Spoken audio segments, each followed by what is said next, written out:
Yeah, welcome all again to this conference.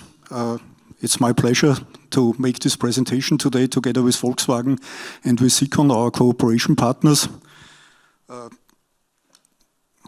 My name is Andreas Melcher, so I'm the product manager for steel scrapyard automation at Primetals in Linz. And first of all, let's have a look on the CO2 footprint of in the production of a battery-powered car. So, as we have seen before, the CO2 footprint is coming from different sources. Looking at this slide now, we can see that actually the biggest part is coming from the battery modules, but already on second and third place, we can see metals.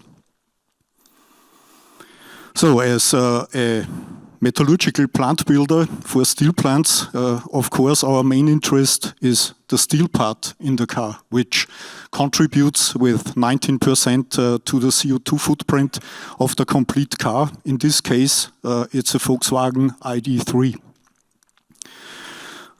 Together with our cooperation partners, Volkswagen Group Innovation and Sikon, we are working on different solutions and challenges. So first of all is the maximization of the use of scrap in a melting unit. That means maximum recycling of steel. Then we have the challenge on how to produce certain steel grades on a route with the lowest CO2 footprint. Then standardization of recycling regulations, how to simplify the recycling of a car at the end of its lifetime, and finally, how to execute scrap pre-processing specification in a demand-driven and energy-optimized manner.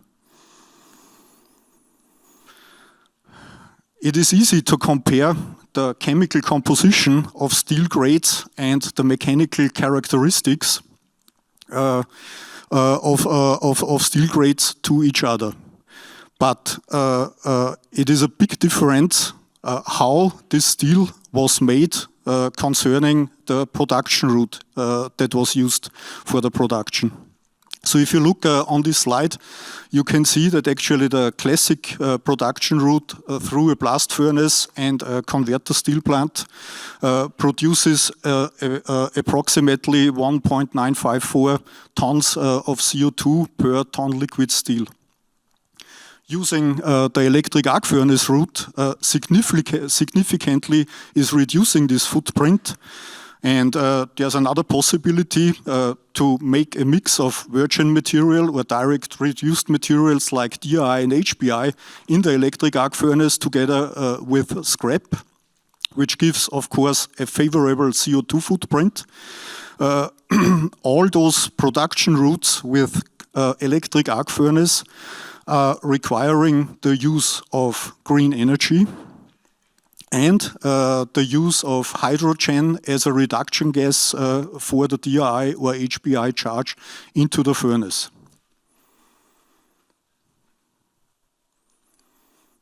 So comparing these three production routes now percentage-wise, we can see that there is a huge advantage in using the electric arc furnace compared to the blast furnace and converter steel making route. And there's a nearly evenly big advantage in using direct reduced charging materials in the electric arc furnace together with scrap. But there are various challenges that are partly solved or not yet solved today. So if you're looking into the pure electric arc furnace production route, it is the availability of scrap, the quality of the scrap, and the availability of green energy for melting that scrap. Looking into the combination of direct reduced charging material with the scrap in the electric arc furnace, again, it's availability of the scrap, and especially related to hydrogen, storage capacities distribution networks to distribute the hydrogen that is required for that. And of course, the green energy, again, on one side for the electric arc furnace for the melting, on the other side for the reduction to produce the direct reduced iron or the HBI. So looking at that, the simple question is, so why don't we switch all the steel production simply to electric arc furnaces?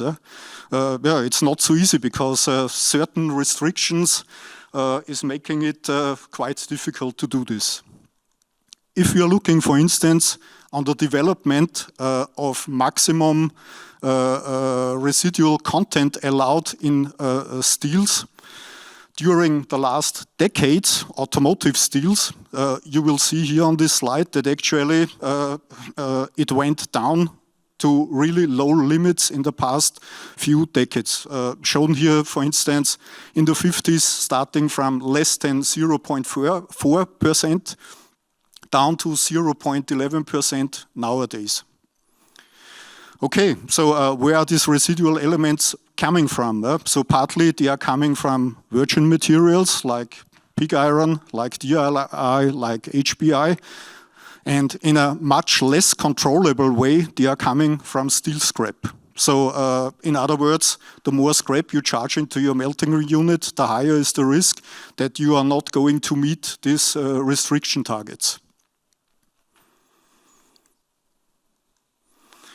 So the easiest way to counteract is actually, why don't we dilute the scrap as much as possible with virgin materials? So the electric arc furnace actually provides the possibility to do that. To a certain extent, you can mix scrap with either pig iron or DRI or HBI in the melting process.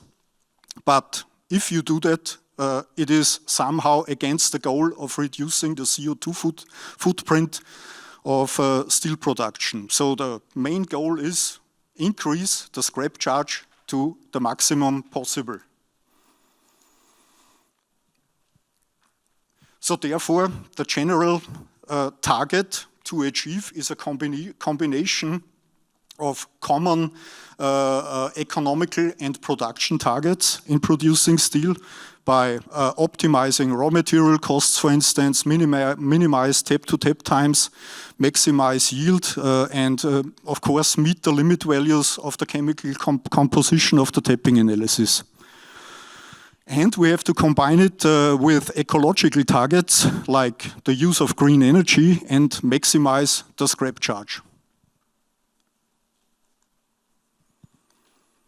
So if we want to maximize the scrap charge input into an electric arc furnace, there are actually three key elements that have to be achieved. So first of all, you have to have process and metallurgical know-how how to produce a certain steel grade in the electric arc furnace.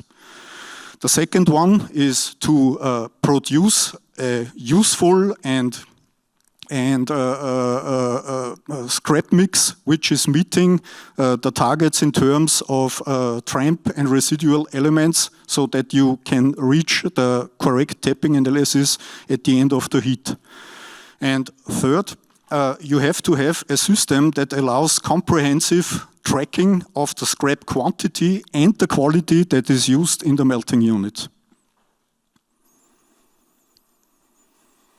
Crafted scrap is targeting the second, actually, of these targets. So crafted scrap is a system that combines a software tool together with mechanical elements, as we have seen in the previous presentation, to produce the correct scrap mix in the correct amount for your production plan. So a production planning system actually is giving you the number and amount of steel grades you have to produce. And the system is providing rules how to process existing scrap in terms of shredding, in terms of tuning, in terms of sorting, and according to your production plan. So this result is fed back then into the automation system and is controlling the pre-preparation of the scrap on the scrapyard. Together with crafted scrap, we in Primetals have developed a set of sensors and technological packages which is providing data, enabling then this comprehensive tracking of quantity and quality used in a melting unit. So on this slide you can see an overview of these automation packages, which starts actually with a logistic simulation. One of the packages is a scrap delivery supervisor, which is actually supporting a guided delivery management of the scrap on its way from the scrapyard or from another source to the melting unit. So we are having a scrap profile monitoring system, which is making volumetric measurements on the scrapyard on various locations. And provide data for the logistic and warehouse system. We have a scrap loading controller, which is supporting an automatic movement of the cranes, loading scrap baskets and scrap chutes, or unloading railway wagons and or trucks. There's a scrap moving system, which is a battery-powered scrap transport system. And more quality-related packages are shown here. So one of them is a camera-based scrap type monitor, which can classify different scrap types. The scrap composition monitor, which is basically using the same principle of a camera and an evaluation algorithm to identify unwanted or hazardous ingredients in the scrap. Then together with Seacon, we have this scrap analyzer EcoScan, which can do an online chemical analysis of the scrap. And finally, the scrap tracker, which is actually collecting all the data from the sensors and is providing then quality and quantity data to all the automation systems involved in the production of the heat. So here's an example of the scrap type monitor using to identify the type of scrap which is coming here in the railway wagons. So there's a second camera system which is registering the UID number of the wagons. And the system is generating then information what kind of scrap is in which railway wagon. Here an example of the scrap profile monitor, which is a laser-based system. So each wagon which is entering the scrapyard or other locations is automatically scanned. The data from the camera system about the wagon number, for instance, here is used in the table that is the result of the scan. The scrap type monitor, the camera system we have seen in the previous slide, is actually detecting the quality of the scrap. The result of the scan calculates the volume of the scrap inside the railway wagon, and based on data about the density of the scrap, which is stored in the metallurgical database, gives then a result about the amount of scrap that is inside each wagon. And of course, there's a timestamp for each scan. Here the scrap type monitor is used during charging of a scrap chute in a converter steel plant. So each portion is detected by a camera, then the scan is done, and the data is then used to compare the scrap recipe with the actual loading of the scrap into the scrap chute. The scrap tracker at the end here is collecting all the data from all sources on a scrapyard, like from the camera, from the profile monitor, from the weighing system, to create a list of all portions of scrap that is going into the scrap basket on its way to the melting unit. And finally, here another application of the scrap type monitor. Scrap is here scanned on its way to the converter steel plant and is verifying that actually the scrap recipe is according to what was calculated in the level 2 system for a specific heat. So here you can see the result of the distribution of the scrap inside the scrap chute. Now we have a collection of a lot of data. So one might ask now, okay, what can we do with this data? So here you can see the system embedded into the automation systems of a steel plant. So coming from the production planning system, we are getting target steel grades to produce. The level 2 system is calculating scrap recipes for each heat.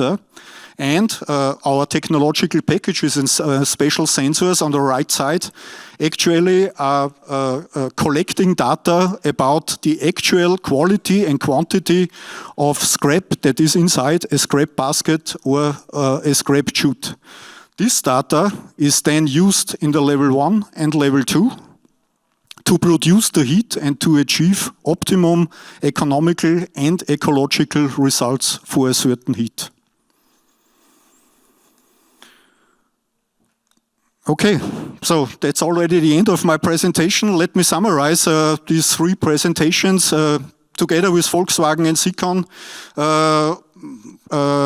We are working on automotive industry focuses that have the target of reduction of different steel grades and the CO2 footprint of cars. The circularity of metals is important. Smart scrap handling and crafted scrap is key to maximize the use of scrap in a melting unit, reduce the CO2 footprint and hit the analysis targets. And the end-of-life vehicle is a valuable source for industrial mining. Pre-shredding with integrated cleaning and automized sorting is key for crafted scrap. Thank you very much for your attention. Thanks a lot, Andreas, for your presentation. This is for you, Andreas. How do we reach the right balance between the use of ore-based metallics and skilled scrap? Yes. Okay, so I guess this is related now to a single heater. So the automation system actually allows you, based on the steel grade you want to produce, to focus on economic or ecological optimization of the heat. So you can adjust this balance as you want in the automation system, and it will react accordingly and will calculate the correct charging mix.